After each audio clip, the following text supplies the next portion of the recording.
Gravação iniciada. Bom, vamos retomar então a sessão de manhã, dia 11, a conselheira Andréa, que estava com a vista de mesa do item 43. Isso, presidente. Passei os olhos aqui no processo, passei os olhos no acordo da DRJ, no voluntário, no paradigma, e realmente a questão é outra do precedente que eu informei, porque a minha discussão era sobre percentual de aplicação do lucro presumido em relação a esse tema. No caso aqui dos autos, a questão é um pouco diferente, razão pela qual acompanho o relator no conhecimento pelas conclusões, assim como a conselheira Edeli, e da mesma forma quanto ao mérito, nesse caso específico, acompanho pelas conclusões também da conselheira Edeli. É isso, presidente. Como voto. Conselheiro Fernando.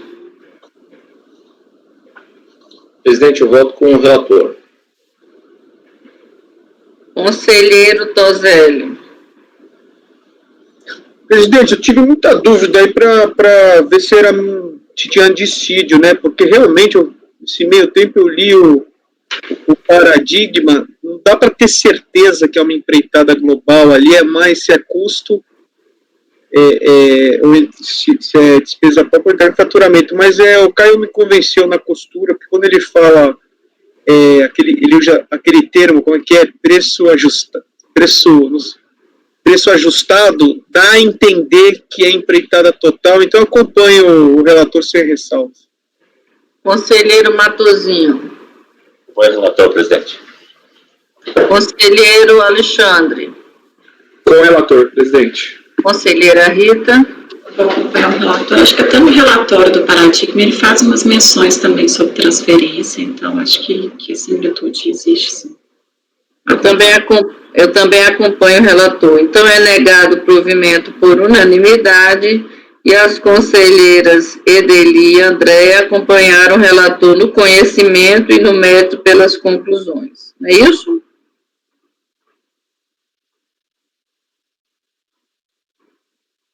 Ok? Pode repetir, por favor, só para eu anotar aqui. Negado o provimento por unanimidade. As conselheiras Edeli e Andréa acompanharam o relator no conhecimento e no mérito pelas conclusões. Andréa, quer falar alguma coisa? O conhecimento foi por unanimidade, conclusões Edeli e Andréa. Quando eu não disser conhecimento por unanimidade é porque foi, tá, gente? Ok. Bota de foi. Eu entendi que Edeli foi pelas conclusões no conhecimento também, não foi? Sim, conhecimento e mérito foram pelas conclusões.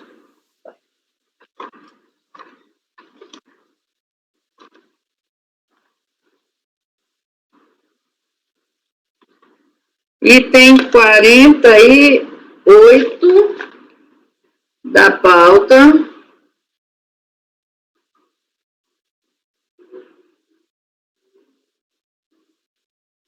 Processo de relatoria do conselheiro Caio.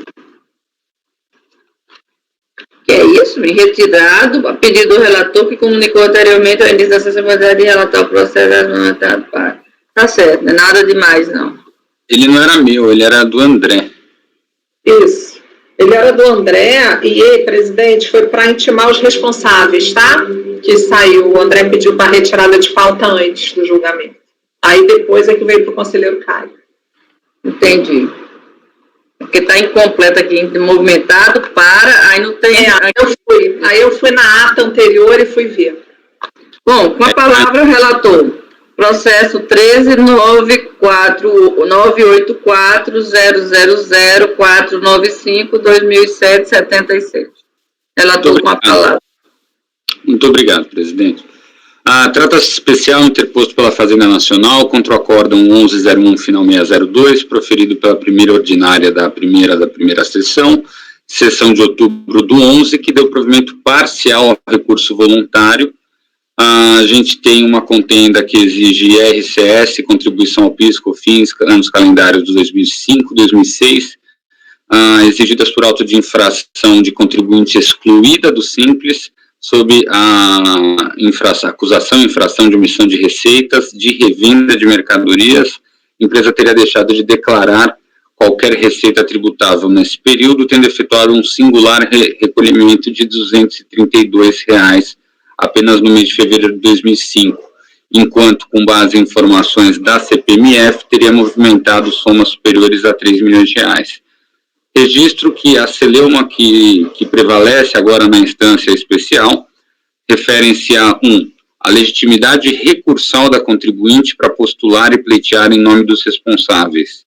2. Nulidade do termo de sujeição passiva solidária. 3. A responsabilidade tributária dos sócios nos termos do artigo 135, inciso 3. 4. Erro no enquadramento da autuação referente à invocação indiscriminada dos artigos 124.1 e 135.3, simultaneamente, ambos do CPN. Eu trago um excerto aqui do relatório do recorrido, eu resumo a contenda com a negativa da DRJ em relação à impugnação do contribuinte, mantendo integralmente a autuação, as penalidades e a responsabilidade dos sujeitos passivos, que naquela oportunidade também haviam impugnado o lançamento de ofício, de forma autônoma, isso é importante. Inconformada, a contribuinte vem ao CARF por meio de recurso voluntário, retirando as alegações referentes às improcedências das infrações, mas pugnando pela ausência de responsabilidade dos cobrigados. Conforme mencionado, a turma ordinária deu provimento parcial ao voluntário para cancelar a majoração de 50% das multas de ofício aplicadas em 2005, admitir o abatimento dos valores recolhidos na sistemática do Simples e relativamente ao termo de sujeição passiva solidária. Por maioria de votos, conhecer do voluntário, divergindo a conselheira dele Pelera Bessa, entendendo pela ilegitimidade da recorrente para postular em nome dos sujeitos passivos, e por maioria de votos, anular, então, esse termo de sujeição passiva. Então, esses foram os 4 itens julgados. Ciente, a Fazenda opõe embargo de declaração, alegando que existe condenação judicial do sujeito passivo, o senhor Volney Muniz Lima, por crime contra a ordem tributária, relacionada a essa mesma autuação, de modo que, uma vez existindo essa condenação do Poder Judiciário em esfera criminal, tornar-se-ia, então, inquestionável a responsabilidade no termo do 135, configurando, então, uma contradição. Os declaratórios foram rejeitados. Na sequência, a Fazenda interpõe um recurso especial agora sobre análise, trazendo todas aquelas matérias que eu já narrei, já linkei, eu não vou repetir, para não ser enfadonho aqui com os colegas. O apelo foi integralmente admitido em todas as suas matérias pelo despacho de admissibilidade de folhas, entendendo que foi comprovada a divergência de todos os temas. Intimada, a contribuinte não apresentou contrarrazões. Inicialmente, o feito foi distribuído para o ilustre conselheiro André Mendes Moura, que prolatou o despacho de saneamento, determinando a intimação dos co-obrigados Cristiane Binder e Volney Muniz Lima, dando-lhe ciências, então, da decisão recorrida e do recurso, e por aí vai. Acatada e cumprida a proposta do primeiro relator, as partes também não se manifestaram. Em seguida, diante da renúncia do ilustre conselheiro, foi distribuído para este outro conselheiro relatar e votar. Se o relatório, presidente, for passar de admissibilidade, reitera-se a tempestividade do recurso especial da Fazenda Nacional, que é processado nos termos da portaria 343 de 2015. Conforme relatado, a contribuinte e os demais sujeitos passivos não ofertaram contrarrazões. Em relação à matéria ilegitimidade recursal da contribuinte para postular e pleitear em nome dos responsáveis. A primeira matéria trazida pelo fazendário refere-se à legitimidade da contribuinte pessoa jurídica em sede de recurso especial em nome e interesse exclusivo dos sujeitos passivos cobrigados, seus sócios, tratando de matérias atinentes à sua responsabilidade. Está registrado que, ainda que tais sujeitos passivos tenham apresentado defesas dirigidas à primeira instância administrativa, apenas a contribuinte veio a este CARF por meio de recurso voluntário. Em relação ao pré-questionamento do tema, houve acórdão recorrido, julgou da seguinte, consta, do acórdão recorrido, a seguinte menção e do voto do relator, a seguinte posição. Então, está devidamente relatado que foi o contribuinte que veio ao CARF exclusivamente, e no voto deixa claro que, por último, resta analisar as alegações de termo de sujeição passiva e especificamente tratando do pedido no recurso da contribuinte de que sejam, então, a senhora Cristiane Binder e o senhor Volney excluídos do polo passivo. Ao seu turno, no resultado de julgamento também consta a questão de conhecer o recurso voluntário em relação às matérias de sujeição passiva, divergindo apenas da ilustre conselheira Edeli. A declaração de voto da doutora Edeli também, na minha opinião, que eu trago aqui um excerto, pré-questiona o tema. Ainda que o ilustre relator, em seu voto prevalente, não tenha propriamente trazido razões para fundamentar o conhecimento, né, das razões recursais procedidas pela companhia em nome das pessoas físicas, não há dúvida que o tema foi debatido em sessão, a matéria compõe o acórdão e, conforme declarado na manifestação da conselheira Edeli, terá os fundamentos para não conhecer, do que, naturalmente, dentro do voto do relator que prevaleceu, ele se opôs. Assim, está satisfeito para questionamento. Em relação aos acórdãos paradigmas, o primeiro já fora rejeitado pelo despacho de admissibilidade, acatando apenas o segundo, que é o 301064, numa breve análise da sua ementa e do seu fundamento, onde conclui-se que, abre aspas, cabe ao sócio indicado no termo de sujeição passiva a apresentação em seu nome dos argumentos de defesa, revelando então, naquele caso, né, legitimidade passiva e insurgência da pessoa jurídica contra o referido feito, já evidencia não só a similitude fática necessária, como a divergência em relação à legislação. Posto isso, deve ser conhecido o especial fazendário em relação à primeira matéria de legitimidade recursal do contribuinte para postular em nome do sócio. E eu registro que essa matéria, se provida, ela é prejudicial a todas as demais, tá? Já só deixando registrado aqui.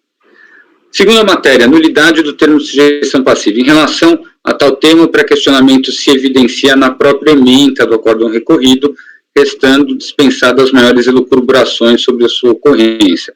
Para tal matéria foi trazido um singular paradigma, acórdão 1201, final 267, no qual entendeu pela nulidade da decisão da DRJ por não conhecer das impugnações dos coobrigados. No despacho de admissibilidade, assim procedeu-se a análise do cabimento de tal acórdão, e fala no despacho que, ao discutir a questão de responsabilidade, a decisão foi no sentido de declarar a nulidade da decisão de primeira instância. Confira-se a ementa e trecho do voto do relator e o dispositivo do paradigma. Trago aqui também o grifo, né, que não poderia a decisão negar aos coobrigados o direito de se defender do ato administrativo. Ora, data máxima vênia, em relação à autoridade que prolatou o despacho decisório, não existe aqui qualquer similitude fática, posto que a nulidade do termo de sujeição passiva não foi aventado naquele caso, e tampouco objeto de julgamento. E mais do que isso, a constatação de vício e anulação da decisão de primeira instância por não conhecer da impugnação, em nada se relaciona com o tema nesse feito. Temos aqui verdadeiro julgado alheio ao questionamento procedido pelo fazendário. Então, em relação à segunda matéria de nulidade do termo de sujeição passiva, eu deixo de conhecer. Terceira matéria, responsabilidade tributária procedida nos termos do artigo 135, inciso 3. No que tange a esse tema, seu pré-questionamento também é certo, vez que não só a ementa, mas grande porção do voto do ilustre relator dedicou-se à exploração e decisão sobre o tema. A Fazenda Nacional, visando trazer a matéria sacolando a primeira turma da CSRF, apresenta 2 paradigmas, sendo apenas o segundo, lavrado sob o número 108, final 601, foi acatado previamente pelo despacho. Nessa esteira, temos que o acórdão recorrido entendeu no seguinte sentido, trago aqui grifos, né? Uma das possibilidades de responsabilização dos gerentes, com base no 135, é que o débito tributário decorra da sonegação que o gerente tenha estado na administração no momento em que ocorra a sonegação e, aí a parte importante, não seja possível cobrar da empresa. Esse foi, não ou, né? Esse é o entendimento desse saudoso conselheiro. Portanto, resta claro que um dos elementos da hipótese de incidência é a impossibilidade de cobrar da empresa o débito tributário. Conclui-se que a responsabilidade prevista no 135 é subsidiária. Observa que o relator entendeu que a responsabilidade contemplada pela norma do 135 é subsidiária, podendo apenas ser regularmente invocada pela autoridade fiscal diante da prova de impossibilidade de cobrar da empresa. Ao seu turno, no paradigma, o entendimento foi diametralmente oposto. Responsabilidade pessoal pelos créditos tributários, né? Voltando às minhas palavras, verificando a ementa e o trecho do paradigma, fica bastante claro que há similitude fática pelo tema da responsabilidade, referente a sócios que possuíam poder de gestão e administração, até porque, no caso, o debate de direito é amplo e não se afeta por peculiaridades. Então, havendo, eu entendo, responsabilidade dos sócios gerentes pelos seus atos nos dois processos, a gente já tem, em termos de similitude fática, bastante satisfeita a situação. Em relação à demonstração de divergência, igualmente resta estabelecer o dissídio para o manejo do especial, vez que no paradigma a responsabilidade dos demais sujeitos não ficou condicionada à impossibilidade de cobrança da empresa. E no presente caso, isso foi um requisito posto. Então, dessa forma, em relação à terceira matéria, eu entendo pelo conhecimento e prosseguimento. Quarta matéria do especial, erro no enquadramento da autuação referente à invocação indiscriminada, né, acumulada, dos artigos 124, inciso 1º, artigo 135, inciso 3º. Pré-questionamento da matéria manifesto, constante tanto da ementa do acórdão recorrido, como no fundamento do voto do seu relator. Exatamente o trecho que expressa tal questionamento em recurso especial está expresso no seguinte trecho que eu colaciono, né? Como isso, eu destaco, conforme há evidente prejuízo para a defesa que não sabe ao certo qual situação deve refutar ou esclarecer. Visando o cabimento do questionamento da matéria, a Fazenda trouxe 3 acórdãos paradigmas, sendo apenas os 2 primeiros, 1402, 471 e 103, 567, foram apreciados. Ambos foram acatados pelo despacho de admissibilidade sob a conclusão de que a divergência é perceptível a partir da mera leitura das emendas. Contudo, se feita uma análise mais aprofundada da similitude fática entre tais arestos e o recorrido, a conclusão deste conselheiro é de outra forma, pela ausência de similitude fática e imprestabilidade dos paradigmas. Então, eu trago aqui primeiro a ementa do 1402, que fala nulidade, erro na descrição de fatos. Resta evidenciado que a descrição dos fatos e enquadramento legal foram suficientes e claros para propiciar o entendimento da infração. Minhas palavras, tal decisório na ementa consta de que, naquele caso, a descrição dos fatos e enquadramento legal foram suficientes para propiciar o entendimento da infração imputada em embasamento legal. Nada tratou sobre responsabilidade do sujeito passivo, muito menos menciona o 124 e 135 do CTN. Mais importante é que, analisando votos do relator do paradigma, essa matéria de nulidade não foi abordada no seu fundamento. O entendimento consta apenas da ementa e não corresponde àquilo registrado nos termos do voto prevalente, como a gente sabe que às vezes acontece, né? Assim não se pode falar ou sequer analisar a similitude fática e nem divergência. Claramente, este acórdão não se presta como paradigma. Em relação ao segundo acórdão, final 567, trago a ementa e trago um excerto com grifo do voto que fala que a nulidade do auto de infração, sob os argumentos de que o arbitramento do lucro encontra-se embasado em premissa falsa e não explicitada em lei, por aí vai. Resta claro, minhas palavras, que no arcabouço deste pretenso segundo paradigma, debateu precisamente um suposto erro na eleição do inciso do artigo 399 do Rio 80, né, que é o equivalente ao nosso 530 do 99, referente ao arbitramento. A autoridade fiscal elegeu, na redação da referência legislativa da autuação, um inciso, quando na verdade a hipótese era outro. Tal situação fática é muito diversa do debate sobre o tema que a recorrente pretende questionar, referente, né, à responsabilidade. Enquanto lá o erro foi referente ao arbitramento, na referência legislativa do auto de infração, alegando o contribuinte premissa equivocada, nos presentes autos, o debate trata de responsabilidade e tendo como vício a eleição simultânea do 124.1 e do 1353, para rolar os sócios como sujeito passivo sem explicitar a razão do enquadramento individual em cada dispositivo. Praticamente não há semelhança nenhuma e aproximação dos conjuntos fáticos. Então, em resumo, a quarta matéria eu não conheço, presidente. Então, para resumir para os colegas, eu estou conhecendo a segunda e a terceira matéria, que é a legitimidade recursal da contribuinte para a contribuinte empresa, contribuinte PJ, postular em nome dos sócios. Segunda matéria, toda a questão da responsabilidade com base no 353. As outras duas refutadas. Ilegitimidade recursal refutada e erro no enquadramento legal. Não, nulidade do termo de responsabilidade e o erro na invocação simultânea do 124.1 e do 135. Não, é porque eu li os que você não conhece. Tá. Esse você está lendo que você não conhece. O que ele falou é o que ele não conhece. Isso, eu falei isso que eu não conheço, doutora. É que eu acredito que a doutora falou da legitimidade recursal como não conhecido. Na verdade, legitimidade recursal é conhecido. Conhecido e o erro no enquadramento legal é conhecido. Não, o erro no enquadramento legal não é conhecido. Deixa eu ver aqui. Quer que eu repita do início? Não. Você conhece o 1 e o 4.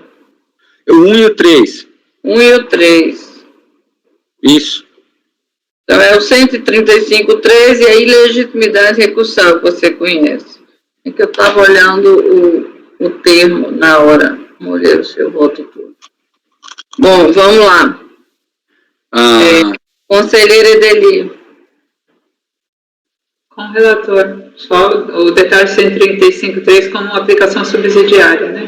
Porque ele discute o 135 nas outras duas divergências também.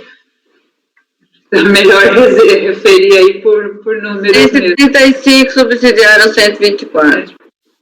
Não, subsidiária à pessoa jurídica. Subsidiária à pessoa jurídica. Com o relator. Conselheira Lívia. Acompanho o relator, só estava olhando a súmula CARF 130, né, do 135, mas na verdade é o paradigma que é igual à súmula, né, então não é caso de não conhecer, seria o caso. Então, com o relator integralmente. Conselheira Andréa. Com o relator, presidente. Conselheiro Fernando. Com o relator, presidente. Conselheiro Tozelli. Também acompanho, presidente. Conselheiro Matosinho. Conselheiro Alexandre. Com o relator.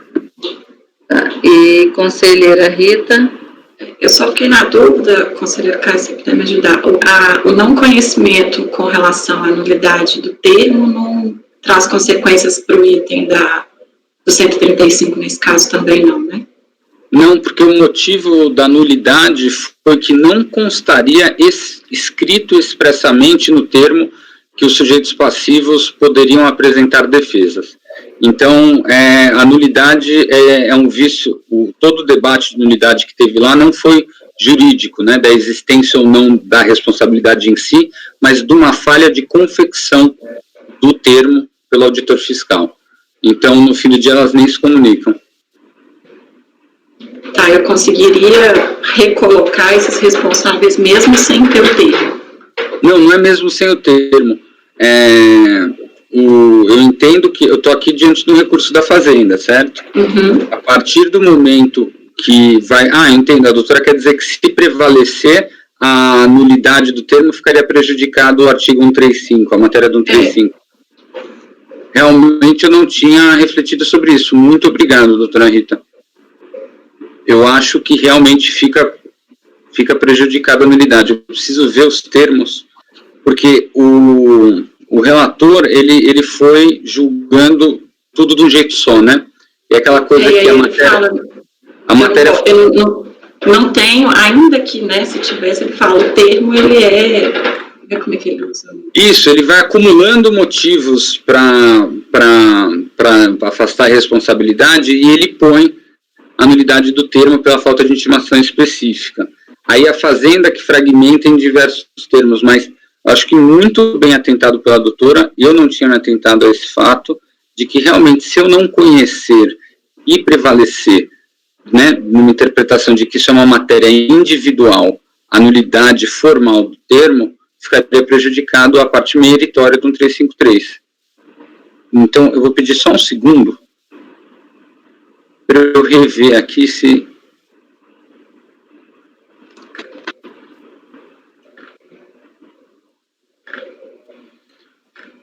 Eu não sei se os colegas leram o mérito do meu voto, mas exatamente existe motivo para eu não ter me atentado para isso. Então, vamos fazer assim, presidente, vou fazer uma proposta. Posso prosseguir com o meu voto? Se eu for vencido nessa primeira minuta, a gente volta a falar disso. Porque... A Edeli quer falar. Diga, Edeli. Só para esclarecer que realmente é difícil, né? Porque essa questão preliminar da nulidade, em razão da formatação do laudo, depois dela ser extensamente explorada, próprio conselheiro relator fala, feitas essas considerações periféricas, cabe aprofundar a análise dos termos de sujeição passiva. Então, para ele não foi, não era determinante para a nulidade, suficiente para a nulidade, né? Porque ele mesmo vai avançar e concluir pela nulidade no conjunto com um conjunto de mérito. Então, é um caso diferente, né? É quase um obter dictum dele, a questão da nulidade do... Aí ele conclui, ambos os termos são nulos, quer por cerceamento de defesa, quer por falta de base legal. E tudo isso sobe para a ementa. Mas aí, quando ele coloca que quer por um, quer por outro, eu estou entendendo que ele tem motivações autônomas para o cancelamento da responsabilidade. E aí, ao não conhecer do questionamento, da divergência quanto à nulidade, digamos, formal, em razão da mitigação, né, da não intimação dos sujeitos solidários, seria motivo autônomo para excluir. Pelo menos foi como eu compreendi o entendimento do acordo.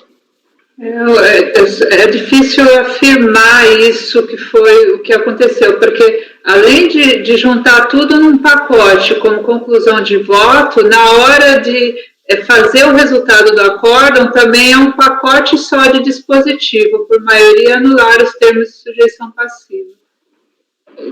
Não daria para a gente votar olhando a similitude e depois ver o efeito de utilidade quando julgar o mérito, conselheira Rita?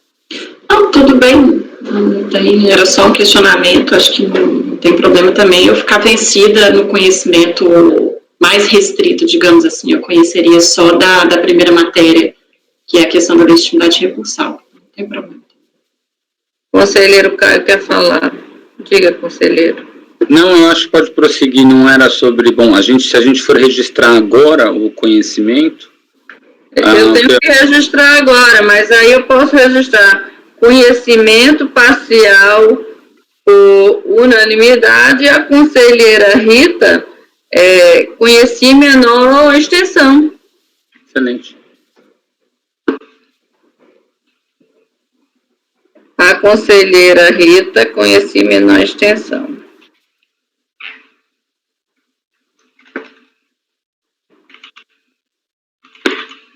Mérito. Obrigado, presidente. Uma vez conhecido parcialmente o recurso oposto pela Procuradoria, para se apreciar as matérias, quais sejam a legitimidade recursal da contribuinte para postular e pleitear em nome dos responsáveis, b, responsabilidade tributária procedida nos termos do artigo 135.3 CTN. Em relação à legitimidade recursal da contribuinte para postular e pleitear em nome dos responsáveis, a Fazenda afirma que, em que se pese a patente e legitimidade da recorrida para defender pretensão dos sócios gerentes, o acórdão entendeu por bem conhecer da questão relativa à sua responsabilidade. E empresta para a integralidade da argumentação a declaração de voto da ilustre conselheira Edeli, que consigna e conclui que o Código de Processo Civil, instituído pela Lei Tal de 73, afirma que para propor e contestar a ação é necessário interesse e legitimidade. E mais, ninguém poderia pleitear em nome próprio direito alheio, salvo quando autorizado por lei, entendendo, portanto, que não cabe no presente julgamento apreciar a oposição à imputação de responsabilidade. Pois bem, prestigiando a objetividade, tal entendimento mostra-se correto e alinha-se à posição desse conselheiro. Ainda que por muitos anos, em diversos votos, venha se prestigiando sempre os princípios da busca pela verdade material, da informalidade, da racionalidade e da efetividade do processo administrativo fiscal, ainda é necessário respeito e homenagem a institutos de direito civil e obediência a barreiras legais de natureza processual que conferem a própria legitimidade e rigidez ao processo, os quais, por tal motivo, apresentam-se como verdadeiros dogmas. Exatamente aqui encontram-se as figuras da representação legal e da legitimidade processual e mesmo o interesse de agir. Ilustrando, em outra oportunidade, já registrada no Acórdão 1402, final 806, proferido por esse conselheiro ainda no âmbito da segunda turma ordinária da 4ª Câmara da primeira sessão, diante de circunstância semelhante envolvendo tal temática processual, quando na DRJ não conhecida a impugnação dos sujeitos passivos supostamente pela falta de assinatura, poder de representação, assim se entendeu. Em caso, analisando os autos, fica certo e acima de qualquer dúvida que o recurso voluntário folhas tal foi interposto apenas em nome da contribuinte, Binder e Lima, Limitada ME, apesar de ter alegado a ausência da sujeição passiva de seus sócios e requeridos. E nem se diga que neste ato processual foi acostado o instrumento de procuração de tais sujeitos passivos, com poderes para que o ilustre patrono pudesse praticar tal ato, o que talvez poderia dar margem a um debate diverso sobre formalidades eventuais ouvidos do signatário. Porém, confirma-se que não foi apresentado qualquer pacto de mandato dos sócios para esse apelo ordinário. Diante disso, confirma-se a ilegitimidade da contribuinte postular e requerer em nome dos sujeitos passivos solidários, nos moldes da prescrição do artigo 6º do Código de Processo Civil vigente à época da prática do ato, a qual aplica-se e rege o presente feito neste tema, correspondente ao atual artigo 18 do novo CPC, de modo que apresenta-se como indevido o conhecimento da matéria pela turma ordinária, o que acabou permitindo o exploramento jurisdicional dos limites, o extrapolamento jurisdicional dos limites objetivos da lide devolvida a este CARF.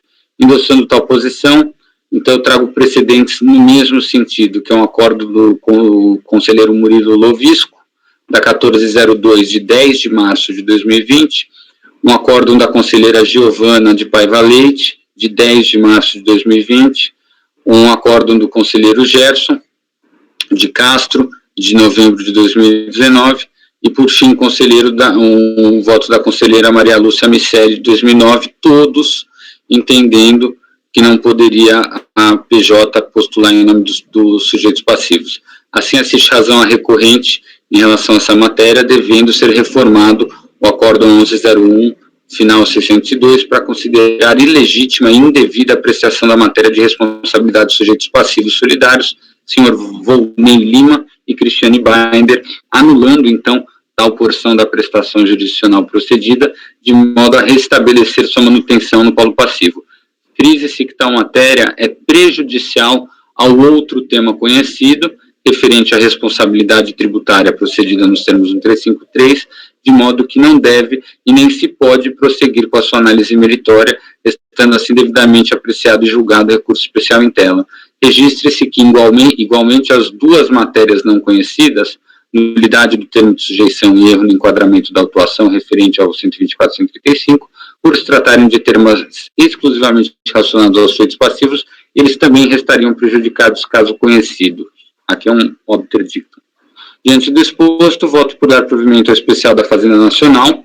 Aqui acaba sendo um provimento total, apesar de uma matéria só, para reformar o V-Acórdão 1101, final 602, restabelecendo a responsabilidade dos sujeitos passivos solidários, senhor Volney Lima e Cristiane Binder. É como voto, presidente, a priori. Conselheira Edeli. O relator que me acompanhou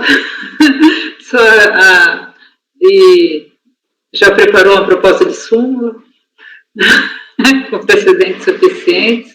Só acrescentando, julgamos em janeiro, né, o 9101005303. Lá era uma situação um pouco diferente, porque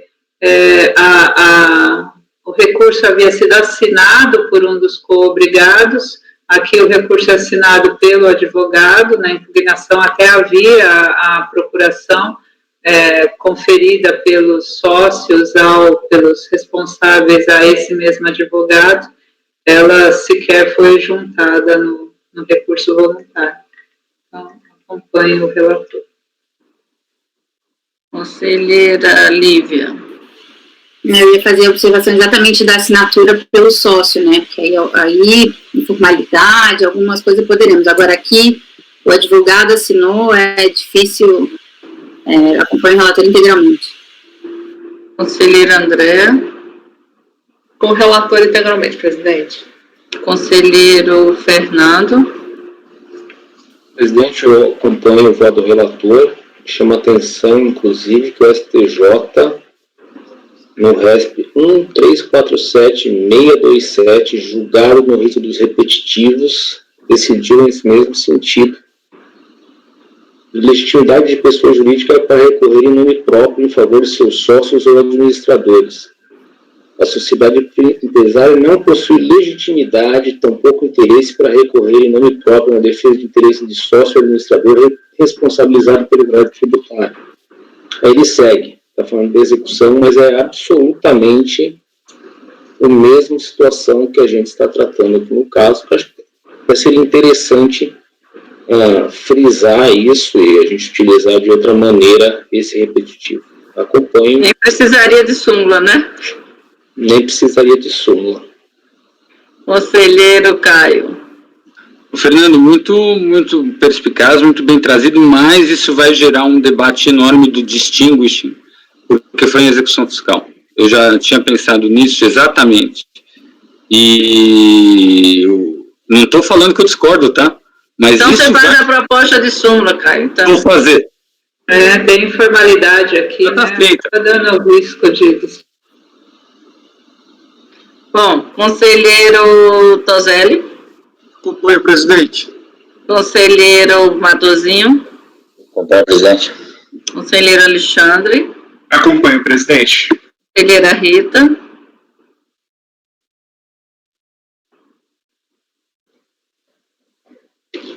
Mas que ainda bem que eu fiquei vencida no conhecimento, né? Porque embora a discussão tenha vindo por vários vieses, a discussão é uma só, a questão da responsabilidade, né?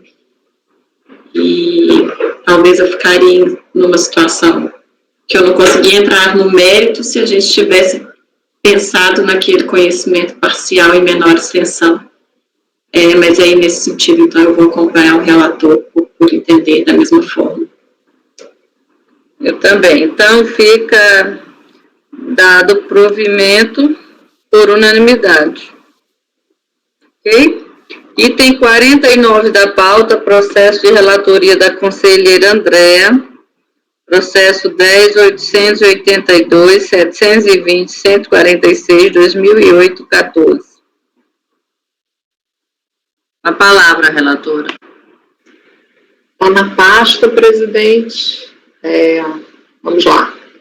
É um recurso especial interposto pelo contribuinte contra os acórdãos 302.00.1562 e o 302.00.2768, que negou provimento. O processo versa sobre compensação, né, com direito creditório relativo a saldo negativo do ano calendário de 2000.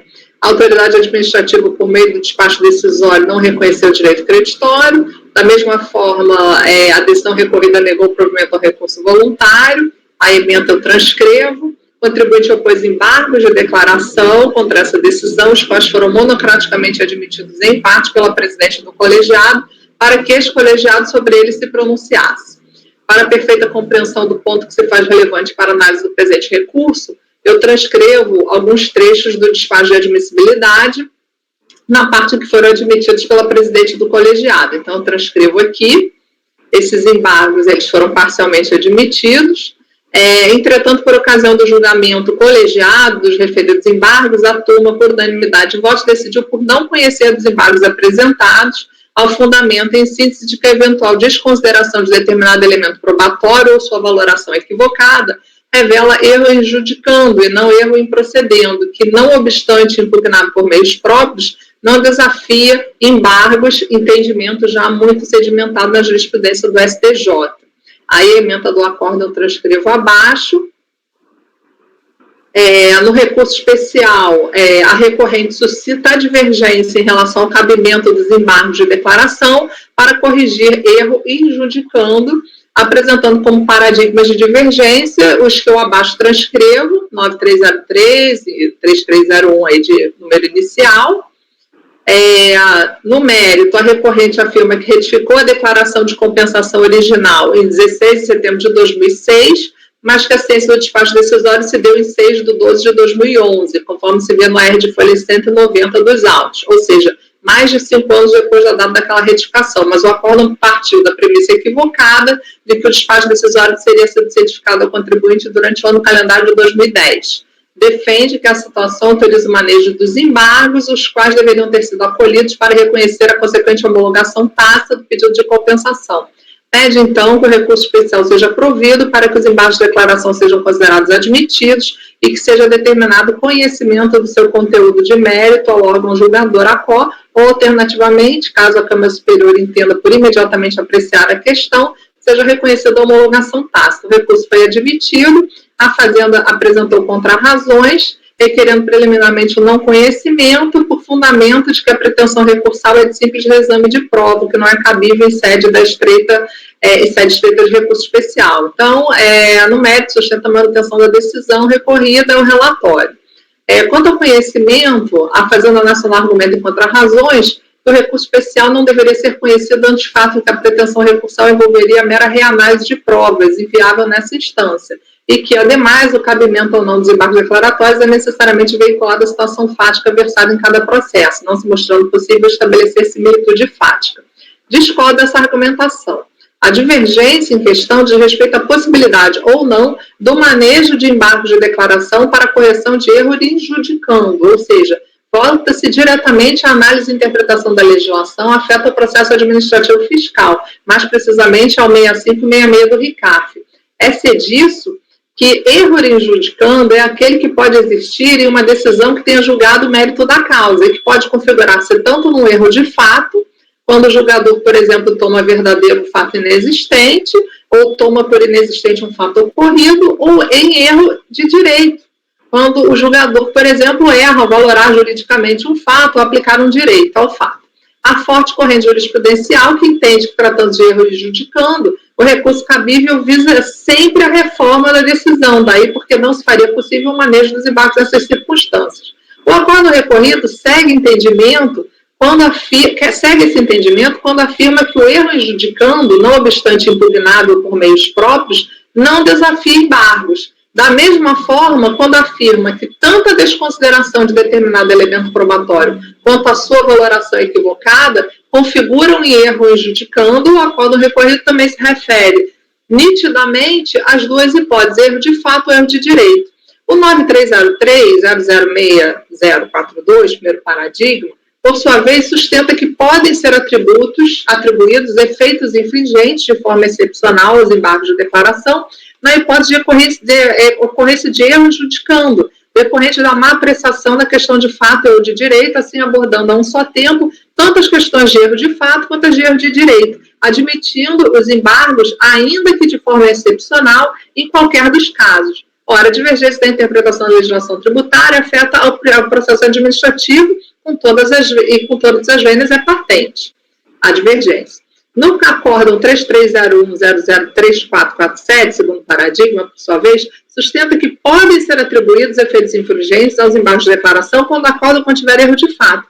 Assim, embora o paradigma não faça específica menção à expressão erro injudicando, não há dúvida de que se trata dessa hipótese, pois que erro de fato, consoante exposto, é uma das formas de erro injudicando. Restaria apenas, portanto, a eventual possibilidade de se aferir alguma dissimilitude fática entre os casos consoante aduziu a Fazenda e suas contrarrazões, embora não tenha avançado na demonstração em concreto dessa circunstância, a qual teria supostamente levado cada colegiado naquele caso específico a admitir ou não os embargos. Mais uma vez, contudo, concordo com as conclusões expostas no despacho de admissibilidade ao presente recurso, pois entendo suficientemente semelhantes às situações fáticas analisadas para os fins propostos. Mais especificamente, nesse aspecto, tem que a situação fática delineada no segundo paradigma é substancialmente equivalente em suas nuances ao caso dos autos.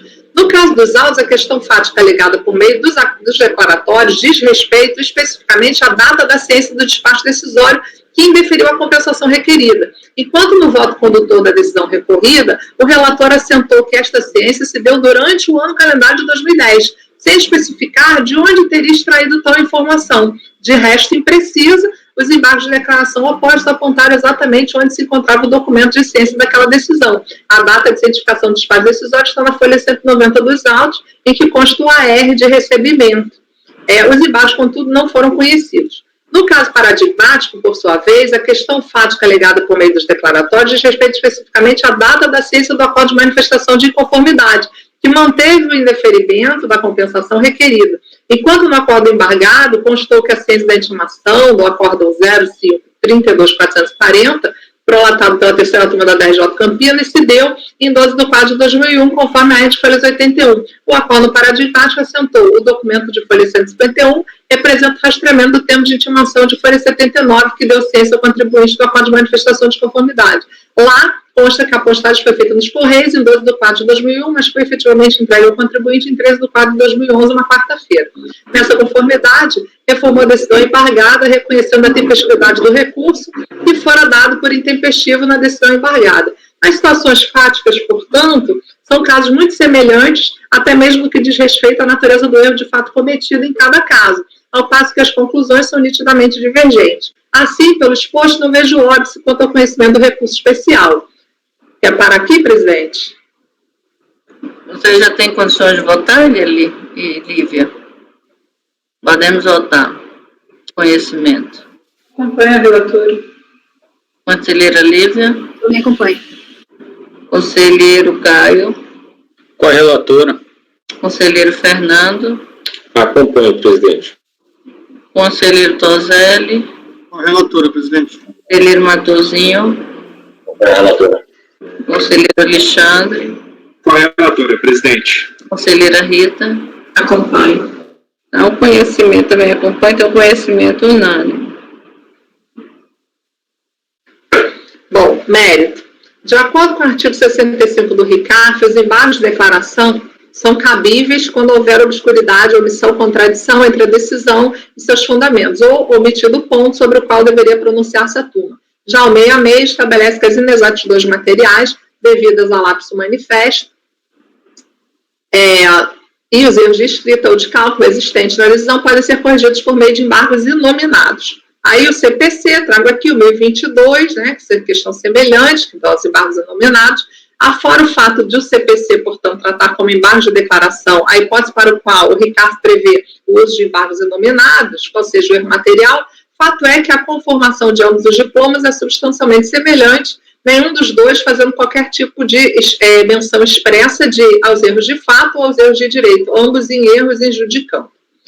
Contudo, e nada obstante a existência de corrente jurisprudencial que, por esse motivo, considere tais espécies de erros inatacáveis por meio de embargos, é também sólida a jurisprudência, tanto na esfera administrativa quanto na esfera judicial, que entende que, em situações excepcionais, é possível sim o uso de embargos de declaração para a correção dessa espécie de vício na decisão.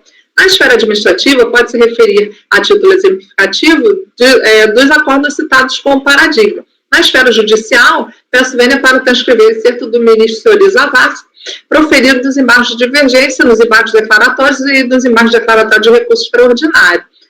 Nada obstante, o seu voto naquela sentada tenha restado vencido, ele contém uma excelente síntese da enorme variedade de situações que o Supremo Tribunal Federal, atendendo a situações consideradas de caráter excepcional, afastou a literalidade do 535 do CPC de 73, correspondente ao 1022 do CPC, para corrigir equívocos relevantes no acordo embargado. Então, eu trago aqui o trecho, transcreva ademais a ementa do seguinte precedente do STF, também envolvendo situação fática bastante assemelhada dos autos, também transcrevo. Da mesma forma, o STJ é bastante forte, a corrente que reputa admissível como embargo de declaração com efeitos infringentes de caráter excepcional para correção de premissa equivocada ou erro de fato, também transcrevo.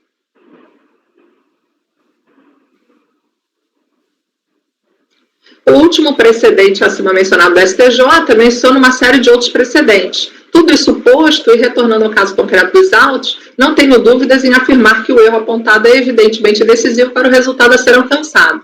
De fato, como bem esclareceu a presidente da turma embargada, quando em decisão monocrática admitida os embargos, a recorrente, na ocasião, buscou enquadrar o erro apontado como omissão ou alternativamente contradição. Contudo, afirmou ela que, tomado isoladamente, o voto condutor não evidenciaria contradição, pois esta apenas poderia dar ante a decisão e seus fundamentos. E a conclusão do voto condutor da decisão embargada, de que em 2010 não havia esperado prazo de 5 anos contado da retificação da DECOMP em 16 de novembro de 2006, seria coerente e conduziria à conclusão de rejeitar a arguição de decadência do fisco ao analisar a compensação. Assim, enquadrou o vício apontado como premissa equivocada, premissa fática equivocada, qual teria acarretado ao fim e ao cabo a omissão do colegiado, pois a indicação equivocada da data de ciência do despacho decisório acaba por suprimir a manifestação do colegiado acerca da fluência do prazo decadencial sobre outro referencial. O acordo recorrido, contudo, afirmou que de omissão não se tratava, mas sim de erro material por falta de análise de documentos, impugnável por meios próprios, mas não por embargo. Ora, se a decisão não é contraditória, pois a sua conclusão é coerente com a premissa equivocada, e tampouco a omissão, porque a questão, afinal, foi decidida, a recorrente alega que o prazo decadencial para o fisco analisar a compensação teria fluído, e a decisão recorrida afirmou que isso não ocorreu, e os embargos não podem ser conhecidos para analisar o vício apontado. Perguntas. Então, como seria possível recorrer no mérito daquela decisão em sede de recurso especial, o único meio que restou disponível? A qual divergência seria alegada e onde encontrar paradigmas para sustentar o recurso especial, se tomado como por verdade processual que a ciência do despacho decisório se deu antes de 5 anos da apresentação da DECOMP? Ora, é evidente que o recurso especial mostra-se inviável, impossível, sob qualquer ótica, para discutir o mérito da questão controversa. Com todas as vênias, as respeitáveis opiniões em contrário, não posso aceitar que um erro, assim tão evidente e essencial para o deslinde do feito, não possa ser reapreciado pelo órgão julgador quando se tem que, no caso, que o relator do acórdão recorrido afirmou em seu voto, e sem querer especificar de onde teria extraído a informação, é bom revisar, que a ciência do despacho decisório teria se dado no ano calendário de 2010, sem especificar exatamente quando, sendo que o próprio relator informou no relatório da mesma decisão que o contribuinte foi cientificado do despacho decisório em 6/12/2011, tendo apresentado manifestação tempestiva em 4/1/2012. Ora, se a defesa se mostrou tempestiva em 4/1/2012, não é possível que a ciência tenha se operado no ano de 2010. Aliás, confirmando que a ciência do despacho decisório se deu em 6/12/2011, assim, há também nos autos a própria decisão de piso da DRJ, que assim afirmou: o despacho decisório foi cientificado ao contribuinte em 6 de dezembro de 2011, bem como o recurso voluntário, que assim afirmou nas folhas 422 dos autos que eu transcrevo. Não é possível enquadrar a situação ocorrida, no caso dos autos, na esfera de que o julgador seja livre para apreciar a prova, como defendeu a decisão recorrida, e a Fazenda Nacional em suas contrarrazões. O erro de tamanha magnitude, mormente quando evidente, como é o caso dos autos, pode ser atacado, a meu ver, por meio de embargos declaratórios, consoante demonstra a jurisprudência aqui colacionada, motivo pelo qual merece reforma a decisão recorrida consubstanciada no 302002768. Por todo exposto, eu conheço, dou provimento ao recurso especial para determinar o retorno dos autos ao colegiado da COR para que os embargos de declaração opostos pela recorrente, no 302001562, sejam conhecidos e julgados por aquele colegiado. É o meu voto, presidente. Isso para mim eu achei confuso. O processo, não seu voto. Conselheira Edeli. Eu já vinha em embates desde que cheguei na 1302, que eu vinha em embates com o conselheiro Alberto quanto à admissibilidade de embargos nessas circunstâncias, né? Até no 1302001764, ele divergiu do meu entendimento para conhecer, né? E até me acusou, né? Então você resolveu aplicar o entendimento ocasional do STJ aí para como é que era a expressão que ele usava? Premissa fática equivocada, né? Então, embargo se presta a corrigir premissa fática equivocada. E é isso mesmo. Entendo que é isso mesmo, porque por que isso acontece? Porque quando o relator traz à apreciação do colegiado uma premissa fática equivocada, ele induz o colegiado a decidir com base naquele plano fático e omite do colegiado as circunstâncias que efetivamente deveriam ser consideradas para a decisão do caso concreto. Então, no 1302001764, a relatora trouxe ao colegiado dizendo, olha, segundo o documento de folha tal, a pagamento era questão de decadência.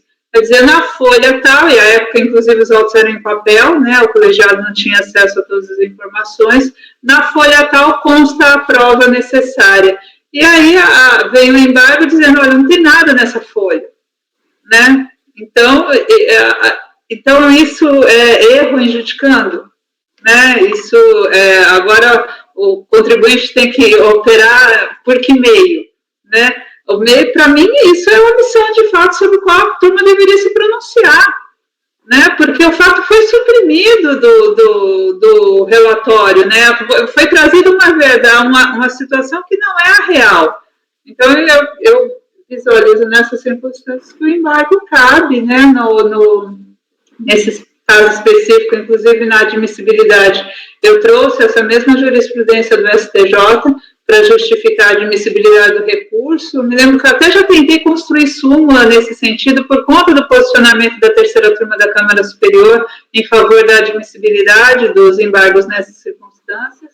E agradeço a conselheira Andréia, homenageei pelo voto profundo, né, pela abordagem tão preciosa, né, e acompanho. Conselheira Lívia. Por mais que não fosse caso de embargo de declaração, é caso de embargos inominados, né? Não tem como. Então, no regimento interno temos essa previsão. Então, não acho que, mesmo por fungibilidade,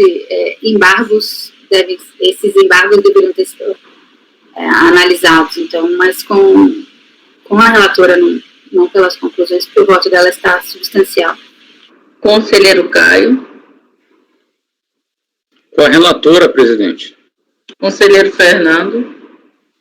Presidente, eu parabenizo o voto da relatora, vai ser muito útil, não só aqui no âmbito da nossa turma, mas também para os presidentes de turma, das turmas ordinárias, quando avaliam ali, analisam a admissibilidade dos embargos, e acho que serve até para a gente divulgar depois, ao final do julgamento, esse precedente, que eu acho que vai ser bastante importante. Parabenizo o voto da relatora e acompanho. Divulgar para não chegar nesse ponto, né? Um processo de 2008. Conselheiro Toselli. Também parabenizo pelo voto e acompanho na íntegra. Conselheiro Matosinho. Presidente, eu participei do julgamento desse acordo. Eu não falei nada. E, de fato, assim, um fato que a conselheira Andréia levanta aqui, que chama atenção, passou batido pelo colegiado, né? O nosso colegiado tinha uma característica bastante formalista nesse aspecto, mesmo depois da saída do Alberto, nessa questão processual.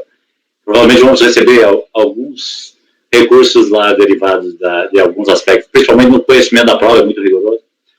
Mas aqui um aspecto que a conselheira Andréia extraiu do próprio julgado, e que talvez o relator também não tenha atentado na oportunidade, porque ele não menciona, é que o próprio acordo fazia menção à data. Então, assim, aqui me parece até que não poderia ter necessariamente contradição, mas o lapsus manifesto estava estampado no próprio acordo. E só para fazer uma ponderação em relação ao que a conselheira Lívia falou, eu acho que a aplicação do lapsus manifesto ela tem que estar presente no próprio documento. Você não pode ter que buscar nos autos esse elemento para caracterizar esse lapsus manifesto. Tem regra, então ele tem que estar ali presente. Né? E aqui está. Assim, porque o próprio acordo ele acaba tendo uma contradição de informações, uma obscuridade, no mínimo, que teria ocorrido, né? E, de fato, eu concordo com o conselheiro Fernando, é uma coisa bastante complexa para o presidente admitir, muitas vezes, essa situação, né? Ele ali foi, acho que era mais, vamos dizer assim, sei lá, tinha uma leitura mais abrangente dessa dos embargos, não é? E eu mesmo acho que já neguei segmento em algumas situações, não idênticas, mas assim, de erros de fato, que não eram perceptíveis no acordo e que eram muitas vezes equívocos de análise do processo, assim, a questão não tem que ter algumas delimitações para ver se não está chegando numa possibilidade de reanálise do próprio documento, né? Muitas vezes o conselheiro diz que não há prova e aí supõe-se que o colegiado apreciou essa prova, né? Até porque o colegiado é obrigado a apreciar a prova, né? E aí, não, mas a prova estava lá. Então tem situações bastante limítrofes nessa discussão, né? Quero parabenizar a Andréa, gostei muito do seu voto. Vou acompanhá-la e vou pedir uma declaração de voto até para justificar essa situação aí, uma vez que até participei do julgamento. Mas parabenizo e acompanho o conselheiro André. Conselheiro Alexandre. Eu também vou acompanhar a conselheira relatora. Conselheira Rita. Acompanho. Conselheira Adriana também acompanha, tá? Eu tenho preocupação com o 66, tá? De não dar uma amplitude abrangente, senão começa a chover a argumentação no 66, né? Então a gente não pode, gera insegurança jurídica se você der uma interpretação do 66 muito abrangente, mas aqui, ok, acompanha a relatora. Então, fica dado provimento por unanimidade DV Matosinho, ok? Tainá, vamos suspender a gravação agora.